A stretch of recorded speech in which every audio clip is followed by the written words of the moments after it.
Copa do Brasil, sequência para o Galo na temporada. Cláudio Rezende, como é que foi a véspera do jogo contra o Juventude? Boa notícia, a gente já estava projetando durante a semana, agora oficial, o atacante Coelho está liberado pelo departamento médico. O clube anunciou há pouco essa liberação do Coelho. Ele teve um edema muscular na coxa esquerda e foi ausência de última hora contra o Palmeiras, né? Na semana passada, quando o Galo viajou para São Paulo, na sexta-feira ele sentiu um incômodo, passou por exames e o Coelho ficou fora só desse jogo. Então, pouco tempo aí que ele está fora, o Coelho para essa partida é uma opção importante, né? Para o técnico Barba Domingues escalar o time. O Alan Franco, ele vem treinando normalmente também.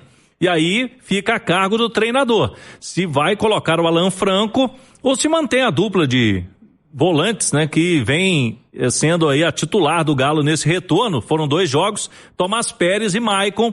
O Cissé, é bom a gente lembrar mais uma vez, está suspenso na Copa do Brasil. A última partida faz um tempinho já, né, contra o Ceará, naquela eliminação do Ceará, lá o Galo nos pênaltis, com o Everson brilhando, gol do Pacini, lateral esquerdo no tempo normal. O Cissé foi expulso e tem que cumprir suspensão automática agora nesta partida. E o Thiago Borbas, Pedro Abílio, Edu Panzi, ele teve o nome publicado no BID. Nós estamos falando de 2 realidades e uma possibilidade. Tem o Alan Franco. O Alan Franco também, eu acho que Alan Franco e Coelho são realidades e o Borbas possibilidade. Eu acho que é prudente fazer uma mini pré-temporada com ele. Tá vindo de férias, o período de descanso, então trabalha, dá a ele 15 dias ali de treino físico, de reforço, para não prejudicá-lo, né? Porque a gente sabe que é muito diferente um jogador que tá vindo de inatividade a chegar num grupo que fez uma intertemporada, que já tem jogos, enfim. Mas as realidades, Franco e Coelho, o Coelho é titular desse time, né? O Cláudio falou do atacante Coelho, mas é o atacante, é o meia, é o ala e é o defensor, né? Porque fecha uma linha de 5 também quando o Atlético resolve defender dessa maneira. Então o Coelho, ele é um multitarefas ali do lado direito do Atlético, consegue jogar do lado esquerdo também, mas hoje é o Bernard quem faz aquele lado, aquele corredor central com o Renan Lodge fazendo o corredor externo. Então o Coelho é realidade. E o Franco também, cara. O Pérez tem jogado mal? Não. É um absurdo manter o Pérez? Pelo contrário, eu acho até coerente a manutenção do Pérez. Mas se aparecer o Franco na do Pérez, também não acho nenhum tipo de absurdo. É um líder de grupo, é um jogador que, quando foi para a Copa do Mundo, era o titular do Atlético. Tem suas limitações? Tem, mas o Pérez também. Eu não acho que o Franco tem que jogar para o Cissé não jogar, ou o Franco tem que jogar para o Maicon não jogar. Aí é outra conversa. Agora, entre Franco e Pérez, sendo muito sincero, eu acho que a escolha que o Barba fizer é completamente compreensível e aceitável. O fato é que o Atlético tem um jogo complicado, difícil pela frente, mas que tem a responsabilidade de ser o protagonista, de ter a bola, de construir um resultado para ir mais tranquilo no jogo da volta da Copa do Brasil. E curtir o momento, né?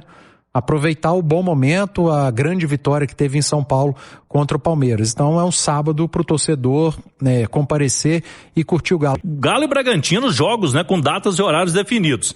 Dia 12, uma quarta-feira, 7h, lá em Bragança, no estádio Cícero Souza Marques. O Bragantino pediu e conseguiu a liberação do seu estádio, mesmo com capacidade menor que 20 mil. A Conmebol liberou. E o jogo de volta dia 19, também quarta-feira, às 7h. Então teremos Galo e Bragantino 2 quarta-feiras, mesmo dia de Cruzeiro e Flamengo, né? Os jogos da Copa Libertadores, só que o Galo joga às 7, o Cruzeiro joga às 9h30. Mas a gente tenta trazer aqui um provável Galo. Acho que vai ser muito difícil que mude alguma coisa assim em relação ao jogo contra o Palmeiras. Talvez a grande dúvida está entre o retorno do Alan Franco ou a permanência do Tomás Pérez e lá na frente se o Preciado dá vaga para o Coelho de novo ou se o Alan Minda tem a possibilidade de entrar. No campinho que a gente coloca na tela tem Everson, Natanael, Juan Tressor, Dilianco e Renan Lodge, Tomás Pérez com Maicon, Vitor Hugo, Coelho, Bernardo e Cassierra. Um time base, esse time que voltou aos jogos contra o Bahia, certo? Certo. No jogo passado não tinha o Coelho, entrou o Preciado ali pelo lado direito do campo. E o Minda segue na reserva? O Minda foi reserva, entrou e fez até a jogada do segundo gol, então tem que ver como é que vai ser essa situação. Eu tenho dúvida se vai Tomás Pérez ou Alan Franco, mas eu acho que o Tomás Pérez, ele tem dado para o Barba uma saúde, e o próprio treinador falou disso, já que o Maicon fisicamente ainda sofre, ele falou, porque eu preciso do Pérez para correr para o Maicon. Então eu não sei se colocaria o Franco, apesar de que o Franco corre muito também, né? E o Coelho com o Preciado e o Minda brigando por uma vaga. Ou você vê alguma outra disputa aí para esse jogo de amanhã? Eu só lamento do Minda não poder jogar mais tempo, cara. Porque tudo leva a crer que é Poder problema pode, né? Só não sei se ele aguenta. o problema físico, né? Esse é o ponto. Porque o Minda, pra mim, é o melhor dos três. Você Coelho, Preciado e Minda, indiscutivelmente, Minda titular, mas não aguenta. Mas que amanhã o Atlético precisa de gols, precisa fazer gols. Amanhã, eu acho que esse esquema contra o Palmeiras foi legal, foi lá, trouxe 3 pontos, deu moral, deu uma semana de tranquilidade, mas o Atlético precisa vencer o jogo, precisa montar, amanhã tem que ter um time ofensivo, um time que vai pra cima, que se o Minda começar, mesmo que não jogue os 90, aí depois entra o Coelho, você tem o próprio Preciado, aí, enfim, eu não sei o que ele vai fazer, mas eu entraria com um time... E o Borbas? Mais ofensivo. Você levaria? O Borbas é o seguinte, Gilbert, eu vou ser já bem direto, porque você sabe que eu não tenho curva aqui do que eu acho e do que eu falo. Eu acho que o Cauã Soares mereceu a oportunidade, não aproveitou a oportunidade que recebeu, e como é um menino que tem muita projeção de futuro, muito talento, eles vão recuar, dar um passo atrás com o Cauã Soares, botar ele para jogar na equipe sub-20 e deixar o Borbas como reserva imediato do Cassierra. Eu imagino que seja assim também. Porque também não justifica o Cauã Soares ficar no grupo como o terceiro atacante sem jogar durante 1-2 anos, e ele podia estar performando no sub-20, fazendo gols e ganhando confiança e evoluindo, né, Gilbert? E Igor, a gente até pensa no Borbas como um reserva imediato pro Cassierra, e pode até ser.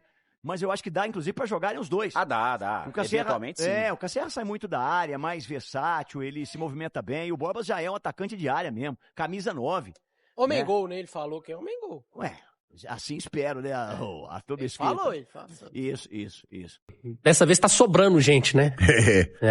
Porque muitas vezes a gente falava aqui que tava difícil de encontrar um time titular. Dessa vez vai ter gente sobrando e vai ficar no banco de reservas, o que é bom, porque seu banco também fica mais qualificado.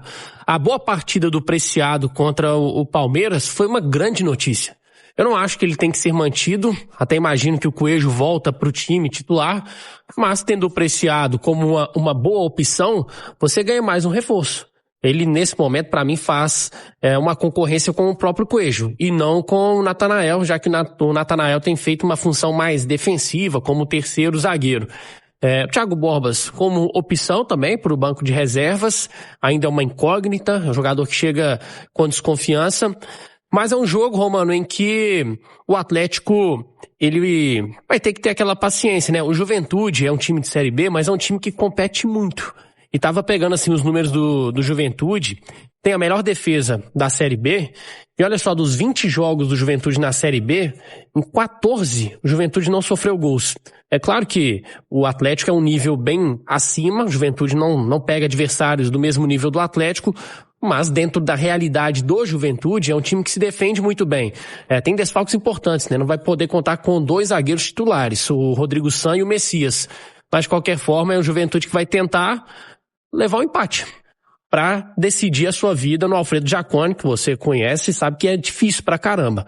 Cabe ao Atlético tentar abrir uma boa vantagem para não chegar com a vida resolvida, mas um pouco mais tranquilo no jogo da volta. E sem contar que é o seguinte, o Juventude tá mais jogado do que o Atlético. Primeiro, a Série B não parou. Segundo, ele já fez 5 jogos na Copa do Brasil, o Atlético só 2. E o retrospecto dele, se eu não me engano, ele marcou 20 gols, sofreu 10. Se não me fala a memória, ou eu tô confundindo, mas ele tem um número alto. Tô confundindo com o módulo 2, que é o outro time. Não tem nada a ver. Mas 20 é muita coisa, né? São poucos jogos, né? Eu tava puxando ficha de um monte de jogos ali, mas eu sei que a defesa dele sofreu poucos gols em relação aos gols que marcou na Copa do Brasil, com uma artilharia dividida, não é concentrada em um só não. Artilharia dividida. O Juventude, ele não aposta em talentos individuais. É assim na Copa do Brasil e é assim na Série B, que a gente tem até mais material para poder analisar. Mas é um time que coletivamente é muito encaixado. A grande força do Juventude está no seu sistema de jogo, na sua força coletiva de um time que se defende muito bem. O Atlético contra o Palmeiras, e eu acho que a estratégia foi correta, ele primeiro se preocupou em se defender para contra-atacar. Contra o Juventude a estratégia vai ter que mudar, né, Romano? Porque o Juventude vai estar lá bem fechadinho para buscar a estratégia que o Atlético fez em São Paulo, que é se fechar para contra-atacar, e o Atlético é que vai ter que martelar para poder encontrar os espaços, achar soluções. Tem mais time, é favorito, é lógico, mas Copa do Brasil não dá para subestimar. E Cláudio, já saíram aí as datas dos confrontos Atlético e Bragantino pela Copa Sul-Americana? Estão definidos datas e horários dos jogos entre Galo e Red Bull Bragantino pela Copa Sul-Americana, oitavas de final. Primeiro duelo em Bragança Paulista, no estádio Cícero Souza Marques, onde o Bragantino vem mandando suas partidas recentemente. Esse duelo dia 12, quarta-feira, às 7 horas da noite. E o jogo de volta na Arena MRV na quarta-feira, dia 19, também 7 horas da noite. O Galo decide em seus domínios por ter feito melhor campanha, né, na fase inicial da competição. O Galo foi o primeiro lugar do seu grupo. Para esses jogos contra o Bragantino, Thiago Borbas, por questão de contrato, ele está emprestado pela equipe paulista, o Galo teria que pagar uma multa para que esse jogador pudesse jogar essas partidas, o que não deverá acontecer. E aí o Atlético já sabe o seu caminho até uma final lá em Barranquilha, na Colômbia, a final única desse ano na Sul-Americana, que vai acontecer por lá. Pode ter, inclusive, uma Copa do Brasil dentro da Sul-Americana. Se passar pelo Bragantino, o Santos pode ser o adversário na fase seguinte, na semifinal o Botafogo e numa eventual final, São Paulo e Vasco da Gama estão na disputa também. O Atlético que o caminho de brasileiros, né? Impressionante isso, né? Pode ser uma Sula só de confrontos brasileiros, a partir do mata-mata, né? Vai ser uma Copa do Brasil para o Atlético. Mas assim, Romano, é uma Sul-Americana mais pesada do que a do ano passado. Sim. Tem adversários com camisas mais pesadas. O próprio Bragantino vai ser um adversário duríssimo para o Atlético. No Campeonato Brasileiro, o Bragantino está à frente do Galo. Faz uma boa temporada. Time bem montado pelo Mancini. O Mancini vai muito bem no Bragantino. Então, assim, confronto duríssimo pro Galo já nas oitavas. Sem dúvida nenhuma. O Galo tenta conseguir uma vantagem na Copa do Brasil. Primeiro jogo nesta partida de sábado contra o Juventude. Na semana que vem, terça-feira, é no estádio Alfredo Jaconi, em Caxias do Sul. A decisão vale vaga para as quartas de final desta milionária Copa do Brasil. O técnico Barba Domingues poderá escalar o time com Everson, Natanael, Juan, ao lado do Lianco e na esquerda o Renan Lodge. Meio campo do Atlético com Maicon, Tomás Pérez ou Alan Franco, pode ser uma da novidade aí no time, o Vitor Hugo e o Bernat. Lá na frente, Coelho e Cassierra. O Galo que para esse jogo não pode contar com o volante Cissé, expulso na última partida do Galo pela Copa do Brasil, cumpre suspensão. Tem um ponto positivo, HG, olhando pelo lado do ataque do Atlético. Eu conversando com uma pessoa do Atlético hoje para tentar entender como é que foi o treino da semana, quem se destacou, sabe quem se destacou no treino do Atlético? Sabe quem? Thiago Borba. Não, o Thiago Borba nem treinou, pô. Quem? Você não tá prestando atenção no que eu tô falando, não? Ele não treinou, essa vitamina que você toma. Quem? Fala logo. Preciado. Falaram sério? Que ele voltou de uma maneira diferente da Copa do Mundo. Me falaram que ele voltou totalmente diferente. Ele voltou ou o Baba tá usando ele em outro... Não, me falaram que assim, que vendo ele treinar, cara, a intensidade, de velocidade, de motivação, que ele parece ser outro jogador. Eu, sinceramente, se eu tivesse que escolher, eu escolheria o Coelho para começar a jogar. Né? Porque eu acho que a função que o Preciado faz ali, eu acho que ainda não vai ajudar ofensivamente. Mas também não vai me surpreender se ele mantiver o Preciado por essa informação que eu tive de que ele realmente está treinando muito bem, está buscando, está com vontade. Porque aquele Preciado de antes, meu amigo, aquele ali ficaria no banco sentadinho.